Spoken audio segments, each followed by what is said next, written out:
Bismillah. Assalamualaikum warahmatullahi wabarakatuh. Alhamdulillahi rabbil alamin.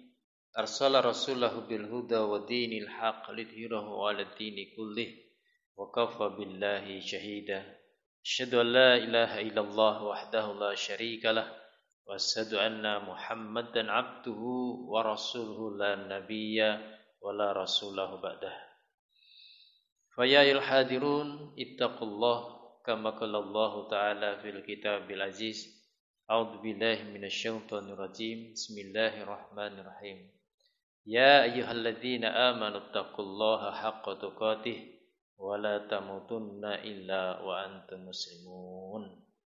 Wa qala fi ahadi du'a Allahumma inni as'aluka ilman nafi'an wa rizqan thayyiban wa amalan mutaqabbalan. Amma ba'. Hadirin Bapak Ibu jamaah sekalian ingkang insyaallah tansah dipun muliakan Allah.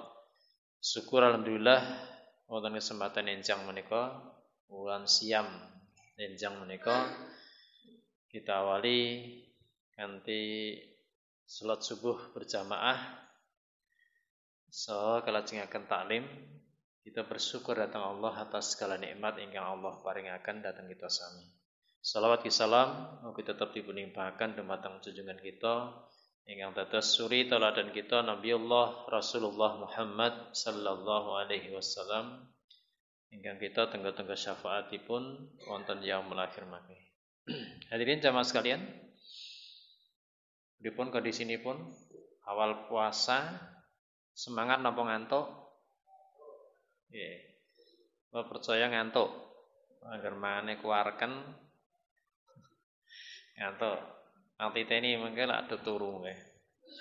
Nah, biasane pun mboten sebabnya mboten sarapan sik, mboten sahur. Bapaknya menggar sahur wareg.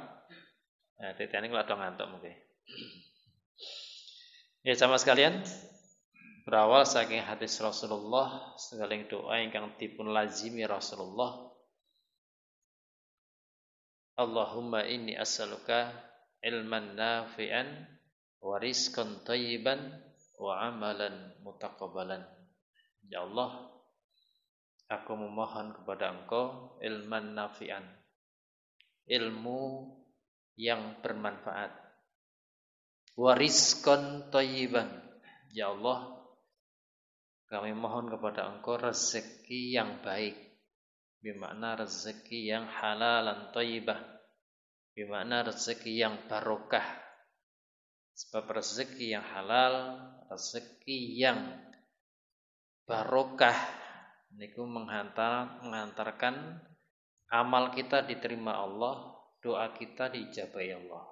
Sebab sebaliknya harta yang haram, rezeki yang haram menjadi penghalang doa kita, bahkan menjadi penghalang amal kita diterima Allah. Sebagaimana hadis Rasulullah, barang siapa memasukkan sesuap makanan haram ke dalam perutnya, maka tidak diterima salatnya selama 40 hari. Sesuap makanan haram yang masuk ke dalam perutnya tidak diterima salatnya selama 40 hari. Terus ampun pedi-pedi amat termasuknya sregep nang masjid, sregep salat, sregep tahajud, tapi nek enten barang haram masuk ke dalam perut kita, ditolak Allah, tidak diterima pada salat kita selama 40 hari. Nah, salat ora, ya tetap salat. Berarti salatnya hanya sekedar menggugurkan iman, tidak ada nilai pahala di hadapan Allah. Mulai iman-iman kita atos-atos saestu perkawis halal haram menika. Lah sing nomor 3 sing paling penting kita nyuwun dhateng Allah wa amalan mutaqabbalan. Amal yang diterima. Termasuk salat.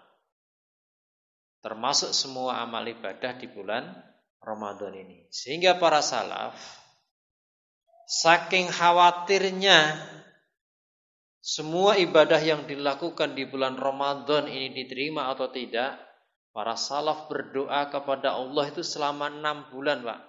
Bar Ramadan mulai Syawal niku ndonga ben amale selama Ramadan ditampi, Pak. Nah, awake pripun? Alah barang kan ngoten. Tapi para salaf khawatir yen entuke poso, entuke tilawatil Quran sing luar biasa. Para salaf ini membaca Quran. Sampun sami khatam niki 10 hari. Dereng. Lah targete ping pinten?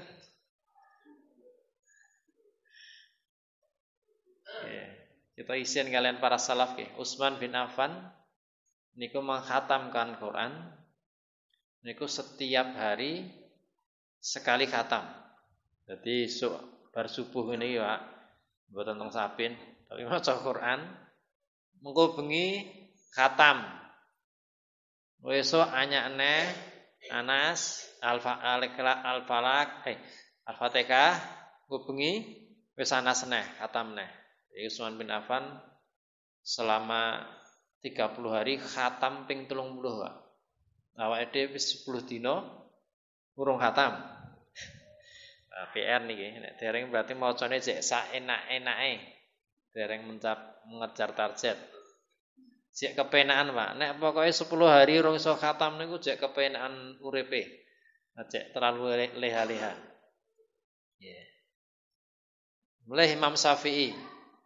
Imam Syafi'i selama bulan Ramadan niku mengkhatamkan Quran 60 kali khatam. Berarti bar subuh niki hanya Al-Fatihah, nggo sore wis Anas. Engko bar maghrib hanya Al-Fatihah, subuh wis Anas. Berarti mulai sore khatam, sore mulai esuk khatam. Sedina khatam ping pindho, Pak. Nek secara nalar kita gak gathuk. Awake dhewe maca sedina kuwi 5 juz ngene wis tele-tele nggih. Sedina niku 5 juz niku wis keju banget. Mripat meniran.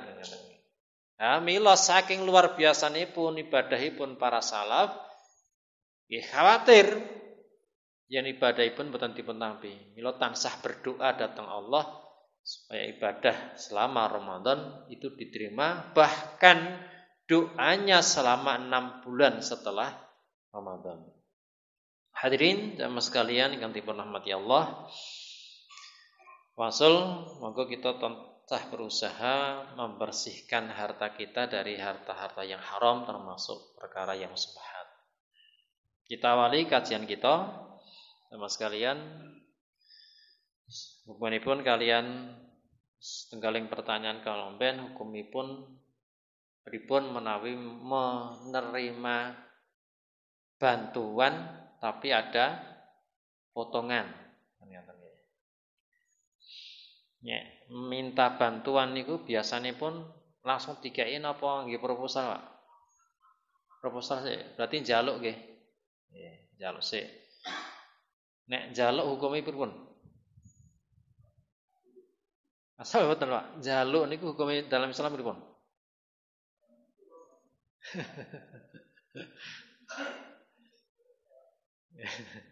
Oke, sabdanipun Rasulullah, barang siapa meminta-minta kepada manusia minta harta untuk memperbanyak hartanya, maka sesungguhnya dia hanyalah sedang minta bara api neraka. Maka jika dia mau silahkan, dia akan mempersedikit atau memperbanyak. Hadis lain, seseorang senantiasa meminta-minta kepada orang lain sehingga ia akan datang nanti pada hari kiamat dalam keadaan tidak ada sepotong daging pun di wajahnya. Orang yang suka meminta-minta, apalagi pekerjaannya meminta-minta, nanti datang pada hari kiamat rai niki ora enek daginge, Pak. Berarti napa? Tengkorak. Niku kondisinipun tiyang ingkang meminta. Kecuali dalam 3 perkara. Boleh meminta kecuali dalam 3 perkara. Sebagaimana hadis yang diriwayatkan Qabisah bin Kharij, Rasulullah bersabda kepada Qabisah, "Wahai Qabisah, sesungguhnya meminta-minta itu tidak halal kecuali bagi salah seorang di antara 3 perkara. Yang pertama, seorang boleh meminta kalau seorang itu menanggung beban hutang orang lain atau menanggung denda diat. Nah, maka ia boleh meminta, Pak. 1, orang yang menanggung beban orang lain. Di tanggungan anak yatim, panti asuhan. Nah, ini boleh meminta karena punya tanggungan beban orang lain atau dalam rangka membayar diat, kena denda. Ini yang pertama boleh meminta. Yang kedua, seseorang boleh meminta ketika dia ditimpa musibah sehingga menghabiskan hartanya, maka ia boleh meminta-minta sebagai sandaran hidupnya. Kena tsunami, kena gempa, kena banjir, rumah entek, rata dengan tanah, hartanya semuanya musnah. Nah, kondisi ini boleh meminta-minta. Atau sakit keras sampai menghabiskan semua hartanya, sawah-sawah didol, kebun didol entek, sehingga habis seluruh hartanya karena musibah. Ini boleh yang kedua. Yang ketiga, yang boleh seseorang meminta adalah seorang yang miskin. Dan itu disaksikan oleh 3 orang muslim yang percaya bahwa dia itu miskin. Takmir masjid percaya, Pak RW percaya, Pak RT percaya, oh niki miskin tenan. Nah, dalam kondisi miskin ini seseorang boleh meminta-minta. Rasulullah hanya membatasi 3 ini. Boleh meminta, 1 karena punya tanggungan orang lain, 2 karena musibah, 3 karena betul-betul miskin. Rasulullah membatasi ini, Pak. Berarti nek minta selain ini pripun? Nggih. Nek minta-minta nggih masjid, minta-minta nggih madrasah, pripun hukumipun? Boleh nggih? Dalile?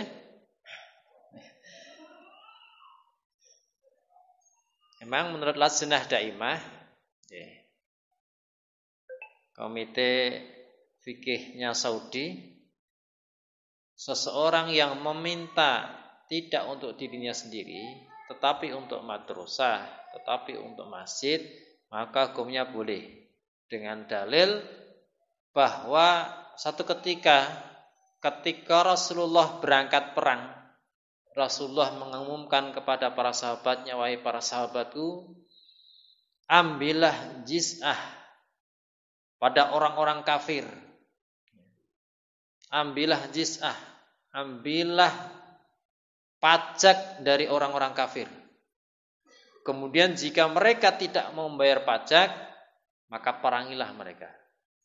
Maka dengan dalil ini maka berarti boleh mengambil pajak, meminta pajak dari orang-orang kafir. Dalil kedua, pernah Rasulullah minta kepada seorang tukang kayu, wahai bapaknya yang tukang kayu, tolong buatkan 1 mimbar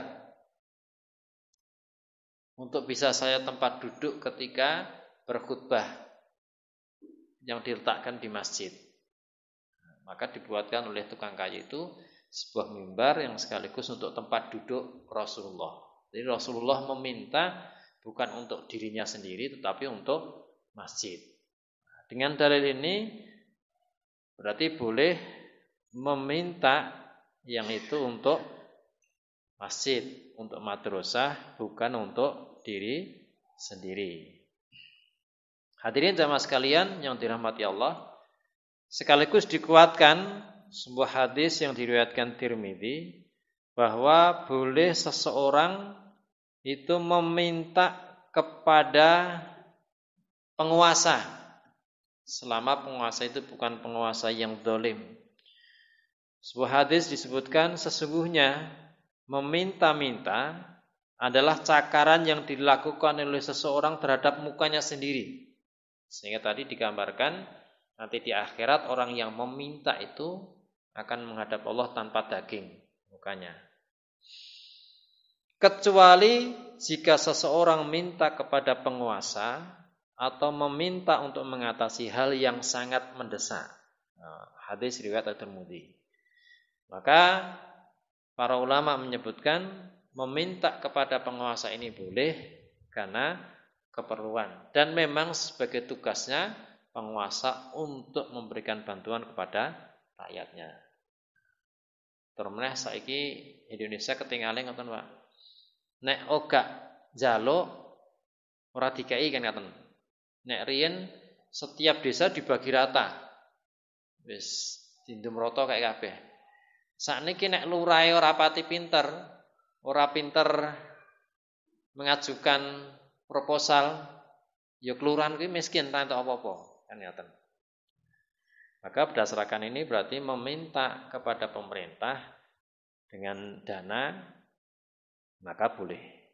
Nah, sekarang yang menjadi pertanyaan lah pripun nek meminta bantuan dan setiap bantuan yang diterima itu tidak sesuai dengan nominal, mesti enek potongan. Nah, ini pripun nek ngoten iki, Pak? Secara hukum tadi meminta boleh, mengajukan proposal boleh. Karena bukan untuk diri sendiri, dua kepada penguasa, kepada pemerintah. Nah, tapi sekarang bagaimana hukumnya ketika ada potongan dan kita tahu potongan, padahal setiap potongan itu sudah kita ketahui termasuk rosi wal murtasi. Allah melaknat orang yang menyuap dan yang disuap.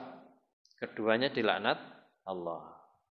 Nah, sekarang bagaimana hukumnya kalau kita tahu bahwa bantuan itu mesti dipotong? Nanti berat nih, Pak. Karena kondisi kita hari ini hampir tidak bisa lepas dari permasalahan itu. Mesti. Tidak bisa tidak. Nah, niki kita mengambil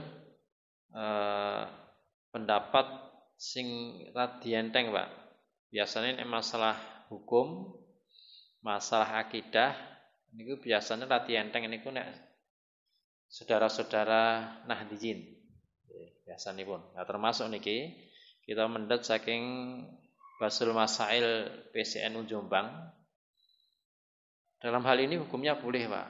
Sudah malih nek masalah hukum, masalah akidah niku nek melok sedherek NU enteng, Pak, rata-rata. Ning nek masalah fikih ibadah, masalah fikih thaharah niku aja melu NU, rekoso. Nah, sebab air yang pernah kena wajah menetes ke tempat wudu menjadi air mustakmal, ora sah, Pak. Nah, kan ati angel. Bar wudu sentuhan kalian istri batal. Nah, karena diabot. Nek masalah taharah rasah melu niku. Nek masalah akidah, masalah hukum melu Nahdliyin penak. Rokok ya gak apa-apa. Utang bank nek nggo selain konsumsi ora apa-apa, nek konsumsi tetap haram. Nah, termasuk hal ini, menurut Basul Masail Jombang menyatakan satu, meminta bantuan, menerima bantuan yang ada potongannya, maka hukumnya haram, tidak boleh jika masih mungkin untuk mendapatkan haknya tanpa memanipulasi data, tanpa kebohongan.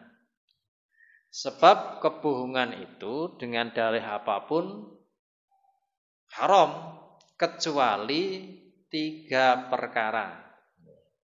Bohong yang dibolehkan itu kecuali 3 perkara. 1, bohong ketika perang. Boleh, Pak, ketika perang kok bohong? Boleh. Sebab nek jujur kalah. Strategi perangnya ora oleh bocorke musuh. Perang itu boleh tipu daya. Perang itu boleh berbohong. 2, bohong yang dibolehkan adalah bohong untuk mendamaikan saudara muslim yang bermusuhan. Itu boleh. Bohong. Umpamanya Pak Wandi sama Mas Ahmad musuhan. Aku sebagai orang tengah bohong, Mas Ahmad, jenengan kuwi lho niki untuk kiriman parcel lebaran niki ngene Pak Wandi, padahal mboten sing nggawa kula dhewe. Wah, wonge apik tenan kok lho ngirimi parcel. Bohong kan? Boleh enggak? Boleh dalam rangka mendamaikan saudara muslim yang bermusuhan, yang bertengkar. Bohong dalam rangka mendamaikan. Ini boleh. Yang ketiga, bohongnya suami kepada istri atau bohongnya istri kepada suami. Boleh dalam rangka untuk kebaikan. Contoh, istri tukoke klambi anyar. Sing lanang bar panen tukoke klambi anyar. Istrine jane wanyel jane. Pokoke klambi ki weleke kok ngene. Bojo agong ya ora model. Anyel asine istri. Ning dalam rangka membahagiakan suami oleh ngapusi, Pak, alhamdulillah, Pak. Klambine apik tenan, terus bendina dienggo terus kita amoh. Ning suami seneng. Wah, alhamdulillah untuk kono kok kayak bejo tenan nyenengke istri, dienggo terus. Nah, karepe ben amoh jane, Mang. Itu boleh berbohong kepada suami. Jane ora seneng. Atau suami ngeten. Jane masakane kuasinan ya wis pokoke ngapusi. Wah, masakane dina iki enak tenan aku. Sesuk ngene iki nggih. Walaupun kasinan jane wanyel, tapi berbohong dalam hal ini boleh. Karena dalam rangka kebaikan. 3 ini yang dibolehkan berbohong dalam Islam. 1, berbohong ketika perang. 2, berbohong ketika mendamaikan saudara muslim. Yang ketiga, berbohongnya suami kepada istri dan istri kepada suami. Nah, dalam hal ini bohong dalam memanipulasi data. Nah, ini kira-kira boleh enggak? Maka Basul Masail tidak boleh. Kalau ada jalan lain tidak bohong, maka tidak boleh. Yang kedua, boleh jika memang berbohong memanipulasi data itu adalah satu-satunya jalan untuk mendapatkan haknya. Tidak ada jalan lain. Ora nganggo kuwi ora iso entuk. Nah, menurut Basul Masail boleh dengan mengambil kaul-kaulnya para ulama, di antaranya Ihya Ulumuddin, Imam Al-Ghazali mengatakan setiap maksud yang terpuji yang bisa dicapai dengan jalan benar dan bohong sekaligus, maka hukumnya haram.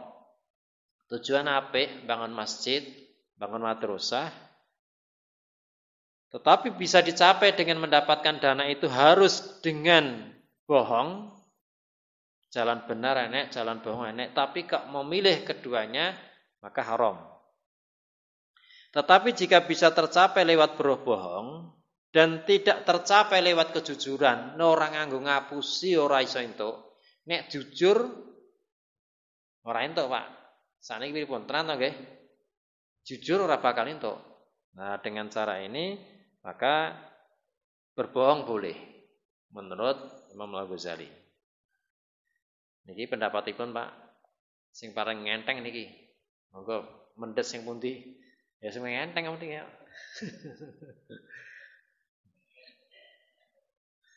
Apaan sih kondisi saat ini, Pak? Ora nganggo ngapusi. Nek jujur ngajur saiki. Nek jujur ra entuk tenan, ra entuk apa-apa niki. Termasuk pertanyaan pribadi Kolomben tentang memberi hadiah kepada penguasa yang memberikan tender. Terus meminta tender tapi dengan syarat harus memberikan fee. Ini sama sebenarnya hukumnya, ya riswah, suap, sama. Walaupun fee-nya itu tidak ditentukan berapa jumlahnya. Nah, ini hubungannya pun kalian pembahasan kita hari ini jual beli riba.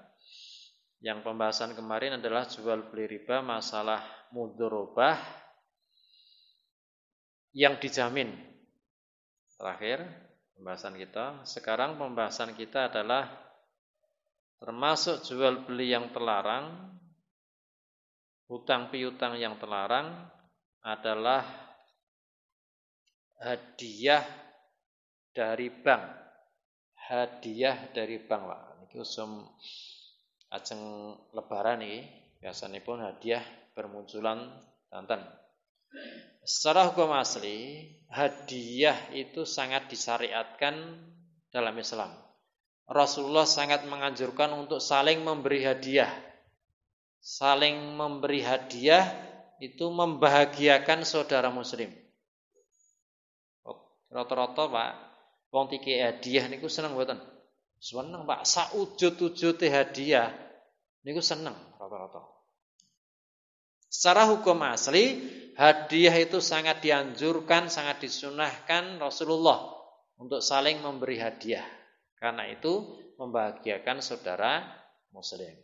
Tetapi dalam hal ini yang akan kita bahas adalah bagaimana hukumnya kalau hadiah itu hadiah dari bank.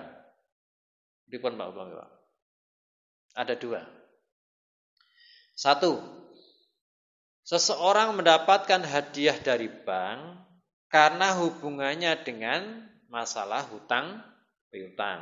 Sebab aku utang neng bank atau aku nabung neng bank, terus pihak bank pas lebaran ngekei hadiah. Berarti mendapatkan hadiah itu karena utang piutang. Dua, hadiah bank yang tidak ada hubungannya dengan utang piutang, tetapi hanya sebagai bentuk sosial bank kepada masyarakat. Mungkin awake tonggone bank. Pas Ramadan dindumi kabeh sama pihak bank. Atau bank menyediakan minuman gratis di pintu depan. Supaya oleh ngombe, tidak ada kaitannya dengan hutang piutang. Nah, maka kita bahas dua ini, Pak. Yang pertama, seseorang mendapatkan hadiah dari bank karena hubungannya masalah hutang piutang, awake dhewe nyimpan di bank, berarti bank akadnya berhutang kepada kita karena uang itu dimanfaatkan oleh bank. Sebagaimana kita bahas kemarin, setiap utang piutang itu hartanya boleh dimanfaatkan. Maka kita memberi pinjaman kepada bank, kemudian bank memutar uang itu, maka hukumnya menjadi utang piutang. Tetapi kalau kita menyimpan di bank dan bank tidak menggunakan, mendiamkan saja, namanya apa kemarin? Wadiah. Nah, karena bank menggunakan harta kita untuk dimanfaatkan, maka hukumnya menjadi hutang piutang. Nah, setiap hutang piutang yang mendatangkan manfaat, kita menyimpan uang di bank, kemudian kita mendapatkan manfaat tambahan berupa hadiah, maka ini termasuk ribawi. Kalau hadiah itu diberikan di pertengahan, tidak di akhir, tidak di penutup. Sebagaimana kaidah yang sering kita kaji, kullu qardin jarra manfaatun wa huwa riba. Setiap hutang yang mendatangkan manfaat, maka itu riba. Juga dikuatkan Syekhul Islam Ibnu Taimiyah, beliau mengatakan, fa innaha naha Nabi sallallahu alaihi wasallam al-makhradu anhu qabuli hadiyah wal muqtaradu qabala al-wafa. Rasulullah melarang bagi orang yang mengutangi untuk menerima hadiah sebelum pelunasan. Karena tujuan memberi hadiah adalah agar masa pelunasan bisa ditunda meskipun dia tidak mempersyaratkan hal itu. Maka pemberian hadiah kalau itu diberikan di pertengahan maka tidak boleh. Bolehnya kalau sudah selesai sebagaimana Rasulullah ketika berhutang seekor unta yang kecil, ketika jatuh tempo diganti oleh Rasulullah unta yang lebih besar. Nah, maka berarti tambahan boleh. Maka dalam hal ini hutang piutang tidak ada boleh tambahan. Termasuk dalam hal ini adalah tambahan hadiah karena akad utang piutang. Hati-hati Pak. Jadi biasanya kan untuk payung, apa boleh? Tas, malah untuk kulkas barang. Ulah nosok untuk kulkas gak untuk. Nah niki ya hukumipun ngaten niki. Nek akate hutang piutang kemudian ada tambahan berupa hadiah, maka masuk ribawi. Yang kedua, hadiah bank tapi bukan karena akad utang piutang, tapi karena sosial. Seperti karena kita tetangga bank, pas lebaran kita diberi parcel hadiah oleh bank, gula teh, roti dan sebagainya. Atau pihak bank menyediakan minuman di pintu depan, siapapun boleh mengambilnya tanpa ada ikatan hutang piutang. Maka dalam hal ini para ulama menghukuminya juga ada dua. Yang pertama, tetap haram. Apapun yang diberikan harta yang asalnya dari haram, maka haram diterima. Dengan dalil hadis Rasulullah, sesungguhnya Allah itu baik dan Allah tidak menerima kecuali yang baik. Kalau jelas itu adalah harta yang haram, maka tidak boleh diterima. Dan harta itu tidak dicampurkan dengan harta yang lain, jelas-jelas itu sumbernya dari haram, maka kita tidak boleh menerima harta itu.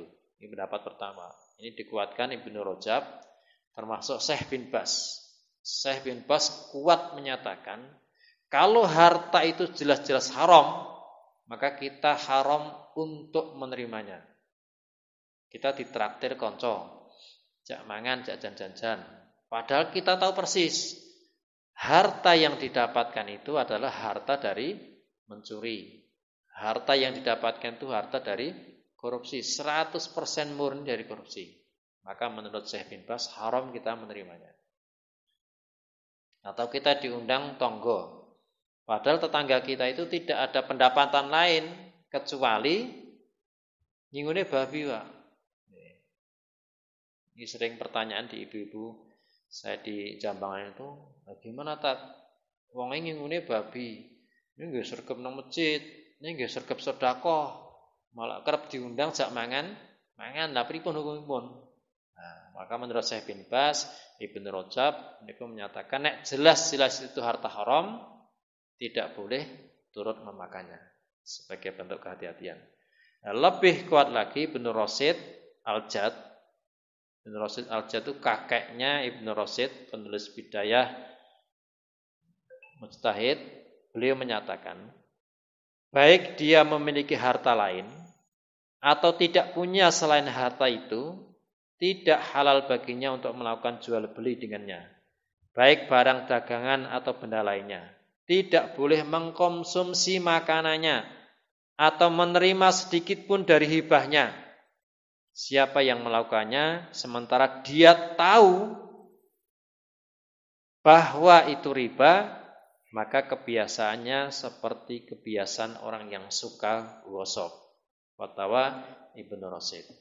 Ini kelompok yang betul-betul ketat, tidak boleh menerima harta kalau itu sebenarnya dari haram. Bahkan Ibnu Rasyid mengatakan, walaupun sebenarnya haram campur halal, tetap tidak boleh. Tapi Ibnu Rajab, Syekh bin Baz itu hanya membatasi kalau jelas-jelas itu harta haram, tidak boleh. Pendapat yang kedua, di antaranya Syekh Utsaimin mengatakan bahwa pemberian orang lain bahwa itu harta haram atau harta haram yang bercampur dengan halal, maka hukumnya boleh mengambil dalil dari Rasulullah itu pernah menerima makanan dari seorang wanita Yahudi yang sudah dibumbui racun. Tetapi makan itu tetap diterima Rasulullah, dimakan Rasulullah. Padahal secara dalil umum diketahui orang Yahudi itu adalah pelaku riba. Secara umum pelaku riba. Walaupun tidak menyebutkan khusus, secara umum orang Yahudi itu pelaku riba. Tapi Rasulullah tetap menerima makanan dari orang Yahudi dan memakannya. Padahal itu sudah dibumbui racun oleh wanita Yahudi itu. Atau dalil lain, bahwa Rasulullah pernah bermuamalah dengan orang Yahudi dengan menggadaikan baju besinya. Nah, maka dengan dalil ini Syekh Utsaimin menyatakan boleh menerima bantuan, menerima dana, menerima hadiah sekalipun itu hasilnya dari haram termasuk riba. Nah, monggo niki pilihan Pak. Kita mengikuti Syekh bin Baz, Ibnu Rajab, termasuk Ibnu Rasyid Al-Jad yang menyatakan pokoknya haram bantuan hadiah dari harta haram. Saya ingin menyebutkan boleh sekalipun itu dari haram atau bercampur haram, karena Rasulullah pernah menerimanya. Hadirin jamaah sekalian yang dipun rahmati Allah, pun cekap tenan tau tak bedak ya mesti ngantuk. Biasanya umur 7 menit kok niki setengah jam kena ngantuk. 7 menitnya turu kok setengah jam. Nggih, mboten maido Pak. Wah, ngger bar sahur niki ngantuk wis mboten maido. Apa di babaske bar niki terus turu. Ngoten nggih? Ampun turu. Nggih, turune rada engko. Iki aktivitas napa sik ngoten. Termasuk larangan turu bar subuh niku jane. Termasuk ya niki dihitung bar subuh lho, Pak. Rada engko. Mbah-mbah dhisik kan marai rezekine seret kan ngaten. Iki dihitung bar subuh lho, Pak Sian. Rada engko nek wis bar matahari terbit ngono hitungane beda. Pun cekap niki. Ngaten pun tanglet. Nggih.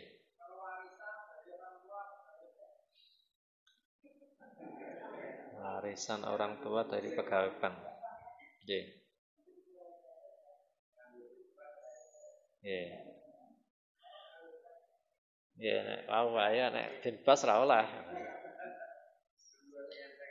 Nggih.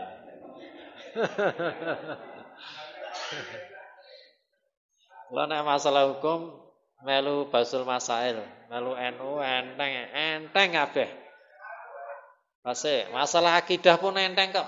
Masalah akidah kan sing jelas itu masalah tauhid syirik enteng apa? Termasuk tabarut minta berkah wong mati ora apa-apa kan ngaten. Nah, pripun?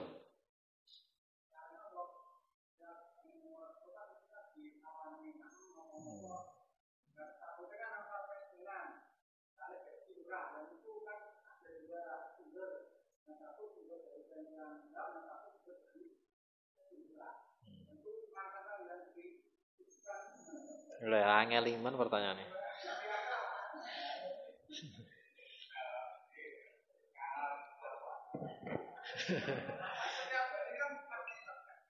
Nggih.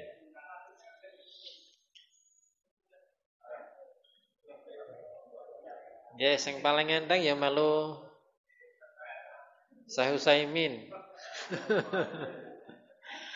Syekh Utsaimin kalau tidak kita sendiri yang mencari yang haram nek kuwi akean oleh termasuk warisan. Pilihannya cuma dua ini ya, Pak. Pilihannya dua ini.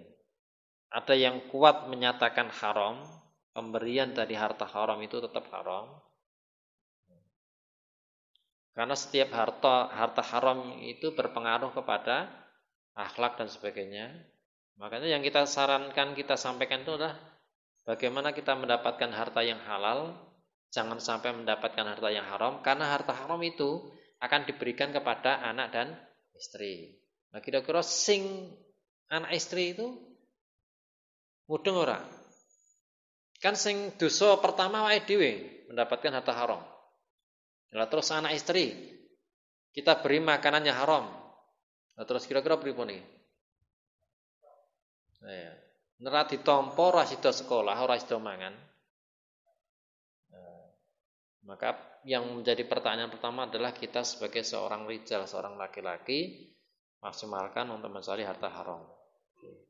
Insyaallah ngaten Mas Ahmad, jawaban lebih lengkapnya PR melih khusus warisan dari harta yang jelas haram ya. Warisan yang jelas-jelas dari harta haram. Insyaallah kepastian dalilnya sing enteng.